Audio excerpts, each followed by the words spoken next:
क्या चुनौतियां आपके सामने हैं? चुनौतियां ऐसी हैं कि सारी सेंट्रल एजेंसीज सरकार के हाथ में हैं। चुनौती ऐसी है कि जब मन चाहा ईडी, सीबीआई, आईटी किसी के भी घर पे धरना दे देती है, किसी को भी जेल में भेज देती है। चुनौती ऐसी है कि अंधाधुंध पैसा लूट लिया गया है महाराष्ट्र से, और वो अंधाधुंध पैसा जो हो रहा है इस्तेमाल इसी चुनाव के लिए होगा। चुनौती इसकी भी है कि वो लोग जिन्होंने संविधान को दरकिनार कर कर गद्दारी से सरकार बनाई, वो जो गद्दारी सिर्फ पार्टियों से नहीं की, उन्होंने गद्दारी महाराष्ट्र वासियों से की। उन्हीं का पैसा लूटकर अपना चुनाव लड़ना चाहते हैं ये लोग। तो ये सारी चीज़ें हैं जो ये हमारे लिए एक चुनौती हैं, पर हम ये जानते हैं कि जनता का अपार प्रेम और विश्वास उद्धव जी के साथ है, महाविकास अघाड़ी के साथ है, और वो हम पे विश्वास जताते हुए हमें सरकार बनाने की जिम्मेदारी देंगे, और वो जिम्मेदारी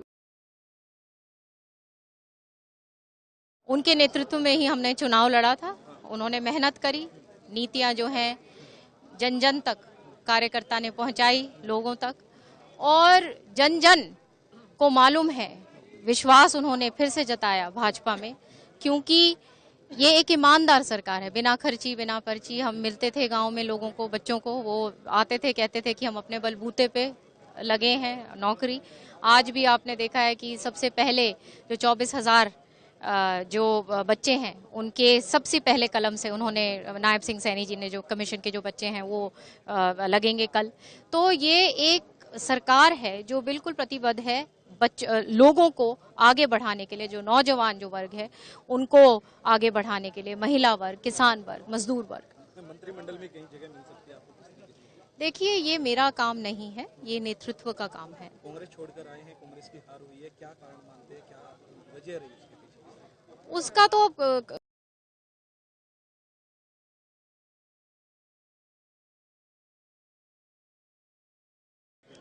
नायब सिंह सैनी जी एक बहुत ही ईमानदार, कर्मठ, मिलनसार और जो हैं ऐसे व्यक्ति हैं जो सबको लेकर साथ चलने वाले हैं। उनको जो दूसरी बार, आज तीसरी बार जब भाजपा की सरकार बन रही है और उनको दूसरी बार जो मौका दिया है, ये हरियाणा के लिए एक बहुत बड़ा सौभाग्य है, मैं तो ये कहूँगी। और आने वाले समय में आप देखिएगा, जनहित की और जनकारी नीतियों को आगे लेकर बढ़ेंगे और हरियाणा को का चहुमुखी विकास जो है वो नायब सिंह सैनी जी की सरकार के नेतृत्व में होगा। आप कांग्रेस छोड़कर आए हैं, कांग्रेस की हार भी हुई है, क्या कारण मानते हैं? एक ही कारण है, वो है बाबू और बेटा। मैं तो शुरू से बोलती आई हूँ, कोई मेरी बात मानता नहीं था, लेकिन अब सबको पता चल गया है। ये बाप और बेटा वो इस तरह से हैं कि कोई भी जो शुभ काम है उसको ये होने नहीं देना चाहते। खुद ही अपने आप ही जो है सेल्फ गोल स्कोर करते हैं, कॉम्प्रोमाइज लोग हैं और हर तरीके से जो है नकारात्मक तरीके से काम करते हैं, अपने ही लोगों को हराते हैं, अपनी लीडरशिप को खत्म करते हैं। क्षेत्रवाद इतना जबरदस्त है, भ्रष्टाचार जो है उसके अंदर सारे के सारे लिप्त हैं। तो आने वाले समय में जो है जनता ने देख लिया है कि ऐसे लोगों को पूरी तरह से नकार कर भेजो, ताकि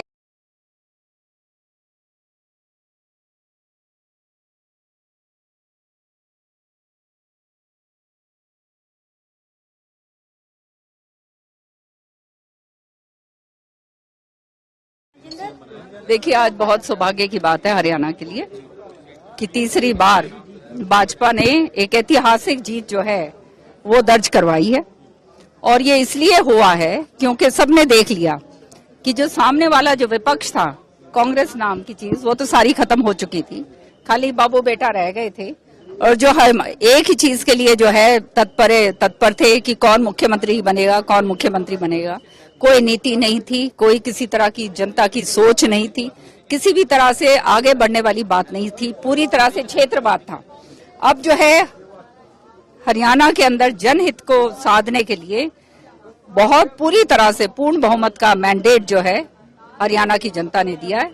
और आने वाले समय में आप देखिएगा नायब सिंह सैनी जी के नेतृत्व में जो है यहाँ पर भाजपा बहुत जबरदस्त काम जो है जनता के लिए करेगी और आने वाले टाइम में जनता जो है खुश होगी इस बात। कांग्रेस का आपने जिक्र किया, बाप बेटे की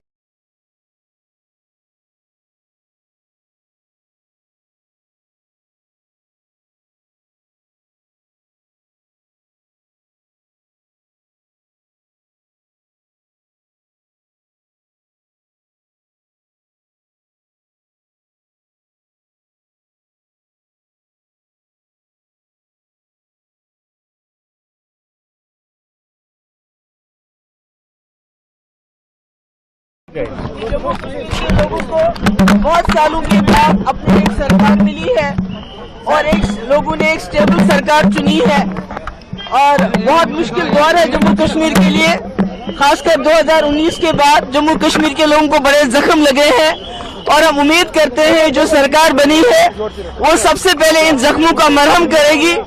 जो लोगों की मुश्किलात हैं, जो लोगों को तकलीफ हुई है 2019 5 अगस्त के फैसले से, उसके बारे में सबसे पहला रेजोल्यूशन पास करेगी कि हम उस फैसले को कंडेम करते हैं। जम्मू कश्मीर के लोग उस फैसले को नहीं मानते हैं। उसके साथ जो हमारे बेरोजगारी, ड्रग एडिक्शन, बिजली और बाकी जो मसाइल हैं उनका हल ढूंढेगी और जम्मू कश्मीर के लोगों की जो मुसीबत में फंसे हैं उस मुसीबत से ये सरकार लोगों को निकालने में। सीएम के पास काफी ज्यादा लेस पावर्स है जबकि सारे पावर्स एलजी के पास है, तो आपको लगता है इन हालातों में सीएम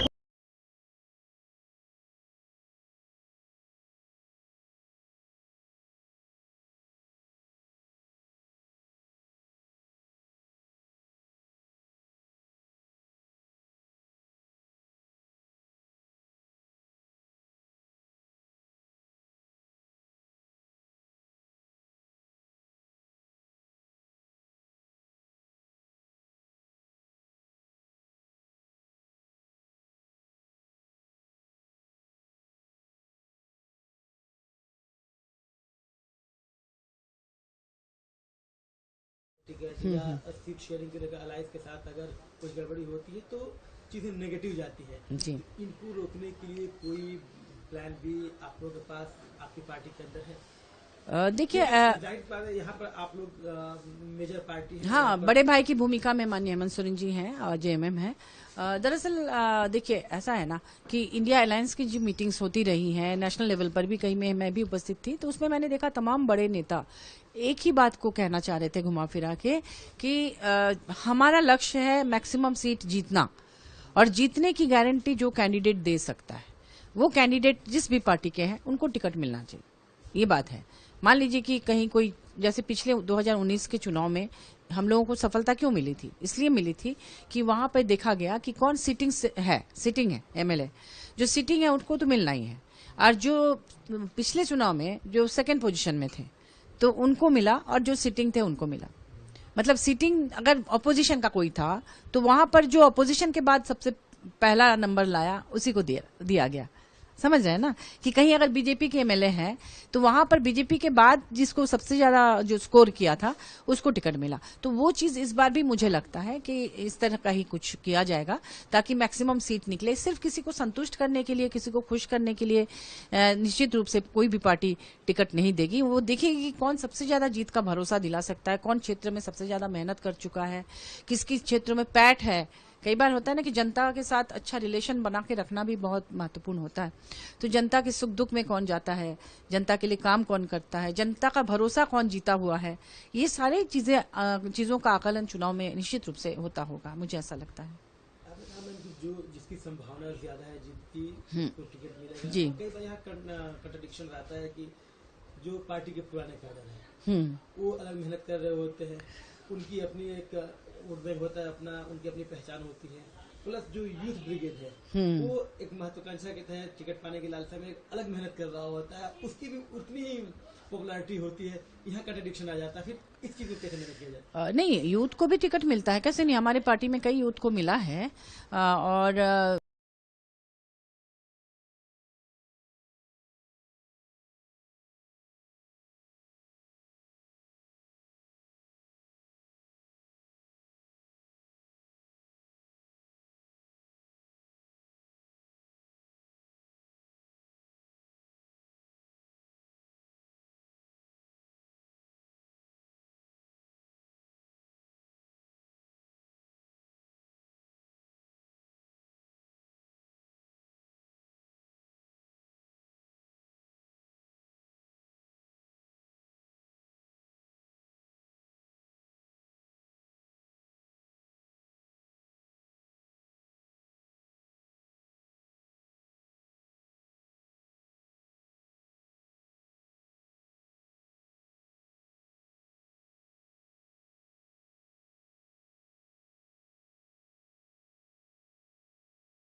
देखिए, मुश्किलें तो बहुत हैं, परेशानियां तो बहुत हैं। सबसे पहले जो 10 बरसों से जमहूरी हक यहाँ खत्म किया गया है, वो जमहूरी हक वापस लाया, लोगों ने खुद लाया है। इतनी बड़ी तादाद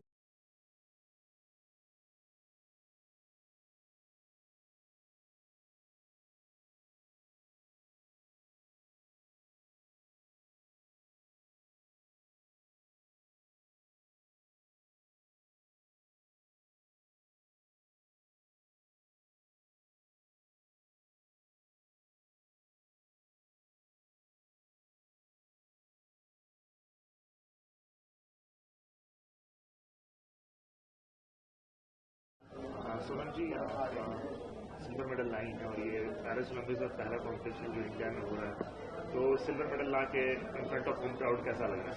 बहुत अच्छा लग रहा है। और जैसे सारे लोग चेयरफुल थे बहुत ज़्यादा फाइनल के टाइम पर, वो बहुत ज़्यादा अच्छा लगा मुझे कि हाँ, होम ग्राउंड ही है, कुछ तो करके दिखाना है। पर बस मैं अपना 100% दिया, जो होगा वो होगा ये सोच के, और अच्छा होगा। यहाँ पर मैं अगर बात करूँ आपकी, जैसे कि परफॉर्मेंस आप रेगुलरली सेकंड थर्ड पोजीशन पे थी, तो बीच में थोड़ा सा स्लिप इन करके फोर्थ पोजीशन पे, फिर वापस आपने अपना पोजीशन रीगेन किया। उस वक्त क्या चल रहा था आपके दिमाग में जब आप खेल रहे थे? उस वक्त बस यही चल रहा था कि ज़्यादा स्कोर के बारे में नहीं सोचना है, डू और डाई सिचुएशन है, जितना अच्छा हो सके बस उतना ही करना है।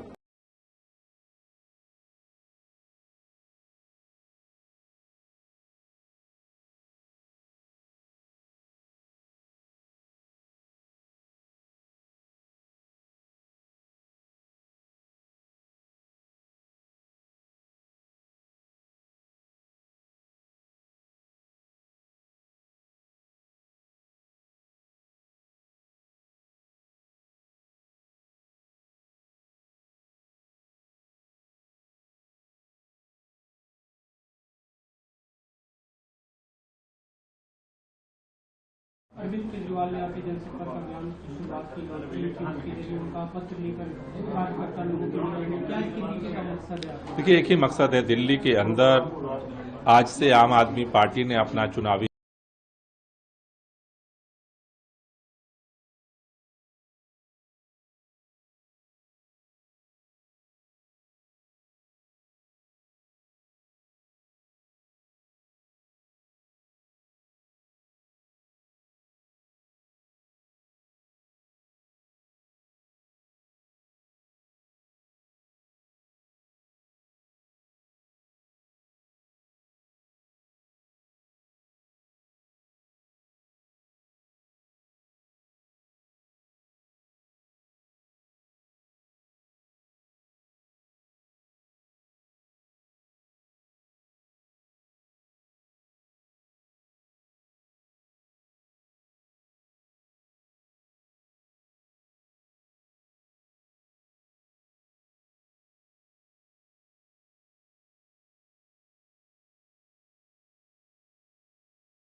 आप आए हैं जम्मू कश्मीर में काफ़ी मुद्दत के बाद, डेमोक्रेटिक पॉइंट ऑफ व्यू से सरकार बनने जा रही है, your reaction? I have come to Srinagar to participate in the ceremony, and on behalf of my party, the Communist Party of India, we give all our good wishes to Mr. Omar Abdullah, who is going to be the new Chief Minister, and we are hopeful, confident he will be a very successful Chief Minister, taking up the issues related to Jammu and Kashmir and how to restore the rights, powers of Jammu and Kashmir, and it will be a great beginning, a new beginning for Jammu and Kashmir. So do you think for the last 5 years people of Jammu and Kashmir faces a lot of miseries, and under this leadership, including the support of the India bloc, people of Jammu and Kashmir will get some relief and their miseries will be sorted out, issues will be solved? The political parties which have come under the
અને દેશના યશસ્વી વડાપ્રધાન શ્રી નરેન્દ્રભાઈ મોદીએ 7 October 2001ના દિવસે ગુજરાતના 14મા મુખ્યમંત્રી તરીકે કાર્યભાર સંભાળીને વિકાસની રાજનીતિનો એક નવો અધ્યાય શરૂ કર્યો છે. 7 ઓક્ટોબર 2001થી ગુજરાતને વિકાસની જે કરવટ બદલી તેની સફળતાના આજે 23 વર્ષ પૂર્ણ કરીને આપણે 24મા વર્ષમાં પ્રવેશ્યા છે. આદરણીય શ્રી નરેન્દ્રભાઈ મોદીએ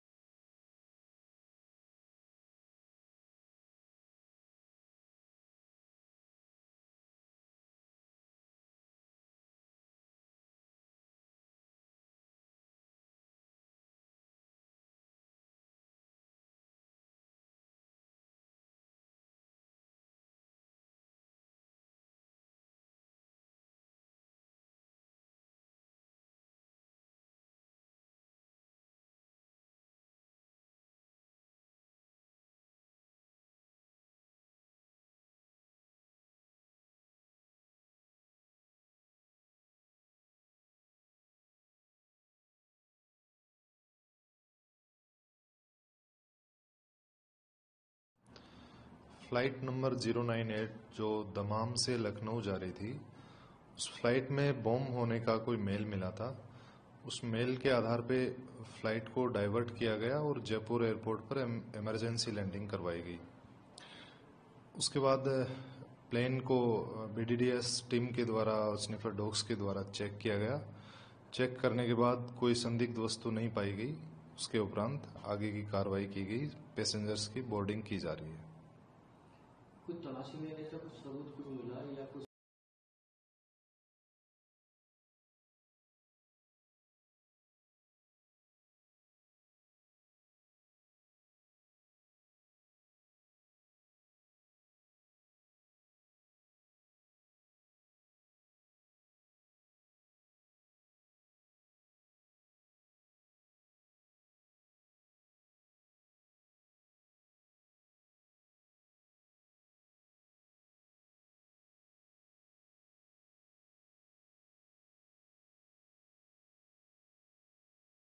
उसमें बहुत सारे संशोधन आपको आगे देखने के लिए मिलेगा.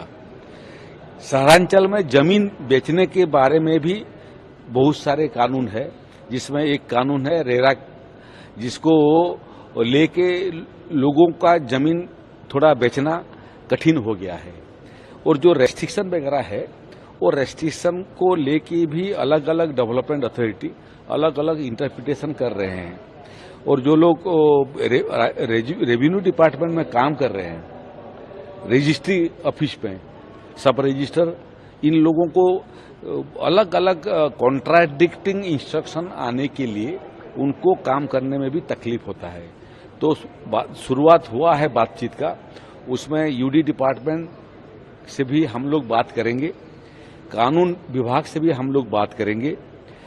जरूरत हुआ तो फिर एडवोकेट जनरल उनसे भी हम लोग सलाह लेंगे और कोशिश करेंगे कि लोगों का जो समस्या है उसको हल करने के लिए क्या क्या कार्रवाई करना चाहिए, तो उसको हम लोग आगे करेंगे. सर आखिरी सवाल सर, उड़ीसा सरकार ने स्पेशल टास्क फोर्स का गठन किया था कि जो भी माइग्रेंट्स है वो अन्य राज्यों में जाकर काम ना करें, इस संदर्भ को लेकर. नहीं, वो तो देखिए प्रदेश का सबसे बड़ा समस्या हुई है. यहाँ से लोग पलायन करते हैं बाहर प्रदेश को काम ढूंढने के लिए, और जाते भी जो हैं वहाँ उनको काफी तकलीफ का सामना करना पड़ता है. उनके ऊपर उत्पीड़न भी होता है, उसका रिपोर्ट भी बहुत समय में अखबार में पढ़ने के लिए हमको मिलता है। और वो उत्पीड़ित होके वापिस आते हैं इधर, उनका जो पेमेंट वगैरह है, मुआवजा भी उनको मिलता नहीं है। तो उसको लेके हम लोग कोशिश कर रहे हैं कि इसका समस्या का कैसे हल करें, यहाँ कैसे लोगों को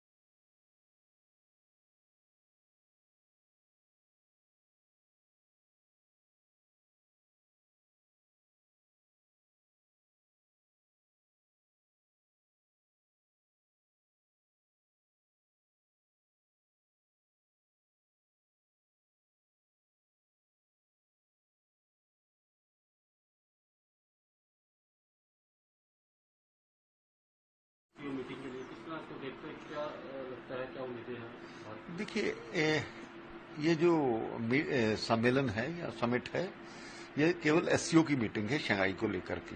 इसके अलावा इस पर कोई और चर्चा होगी ऐसा लगता नहीं है। इससे पहले भी माननीय विदेश मंत्री अपनी एक वार्ता में इस प्रकार की बात कह चुके हैं। भारत पाक के जहां तक रिश्तों की सवाल है, वो किस हालात में वो करेंगे, ये तो देश में अलग से तय होगा और उस